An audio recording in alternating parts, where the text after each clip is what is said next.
Many people in this world go around feeling lonely and depressed, and sadly, some will prey on these feelings. A place where people like this exist is the land of the rising sun, better known as Japan. Japan is a beautiful country with millions of visitors every single year. It is a country filled with beautiful cities, amazing nature, and fantastic temples. However, Japan also holds the highest rate of self-harm, as it has more than most regular countries. This does come from the fact that Japan is one of the most stressful countries to work within, so a lot of people do fall into that mental breakdown state where they can't handle all the pressures of the world. This then leads people to feeling lonely, sad, depressed, and even thinking about taking their own lives. This leads us to Hiroshi Maeue. This person would prey on people with such feelings to get out his desires. He was a monster that would cause terror in the Kansai region, in particular in the very modern city of Osaka where he was from. Hiroshi was very obviously not a regular person. He was born in 1968, he was a 36-year-old at the time of his crimes. He had a weird fetish for strangulation, and as such would take any opportunity to do it.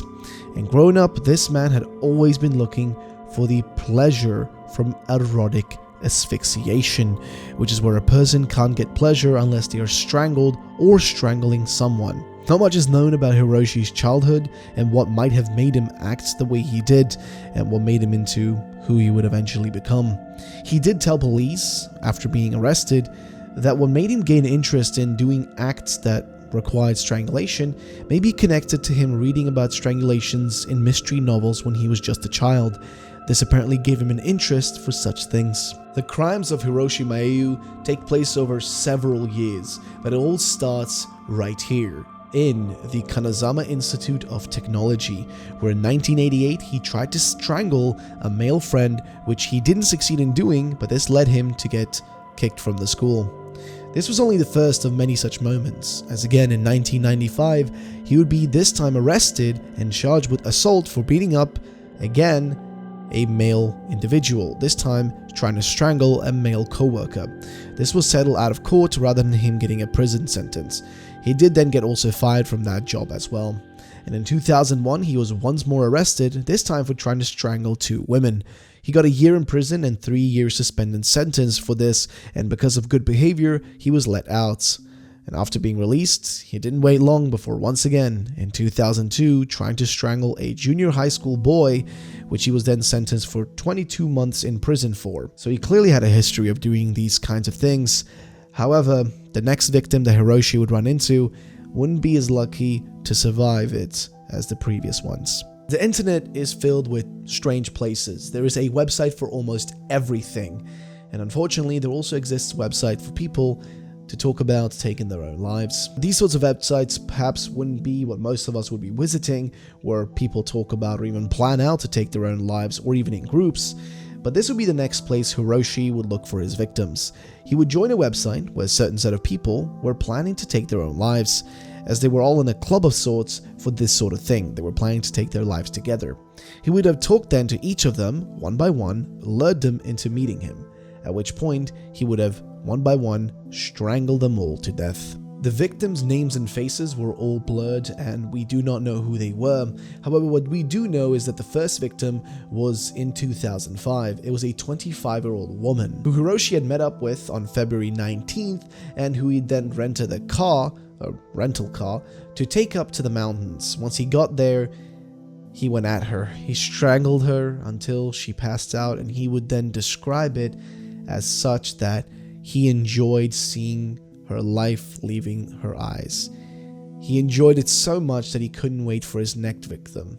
After suffocating his first victim, he would then leave her up in the mountains, where police would eventually find her. Shortly after that, there was a 14-year-old boy that was the victim. He was lured out the same way, the promise of taking their lives together by Hiroshi. However, this child would also suffer the same fate as the last victim and would have their life taken by Hiroshi on the 21st of May. The final victim was a 21-year-old man. He would also suffer the same fate, and he would lose his life on the 10th of June. He had suggested to each of them that they would end their lives together using a charcoal burner. He'd sent this to each of the 3 victims.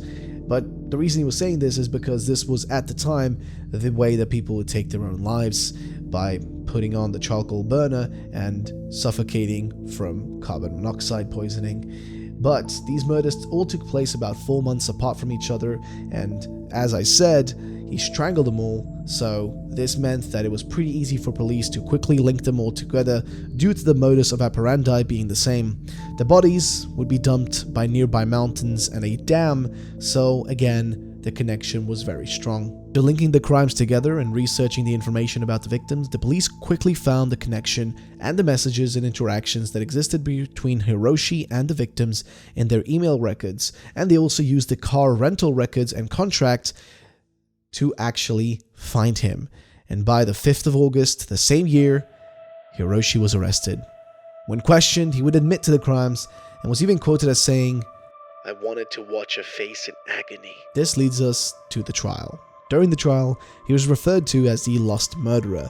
This is because even Hiroshi himself admitted that he got pleasure from each of the murders, as this is what got him off. So on the 28th of March, the District Court of Osaka sentenced Maeue to death by hanging. His attorneys did make appeals, but he insisted he would pay for his crimes with death, so the appeals by his attorneys were basically retracted. And on the 28th of July in 2009, he was hung in Osaka alongside another serial killer named Yukio Yamaji, who we'll speak about in another video. The odd part here is that he was more or less strangled to death the same way his victims were. So was it perhaps his actual desire to get that, or was it really punishment to him? Well, we'll never really know. The result of these crimes just left a sour taste in everyone's mouths, as these self-harm groups and websites still exist online to this day, and even back in 2005, there were reported about 65 people who had taken their own lives in these online pacts.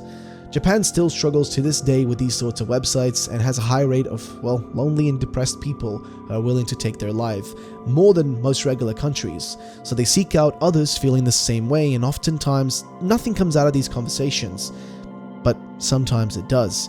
However, if someone like Hiroshi shows up, they can easily take advantage and manipulate an already weak person, only so that they can take their life away from them. So all I'm going to say is, stay safe out there, and if you ever have thoughts that might be haunting you, reach out to close ones and people that matter to you. And if there's nobody like that, you can always find someone to talk to that's not going to trick you into doing things. Just remember, you matter. Thanks for watching. I'll see you next time.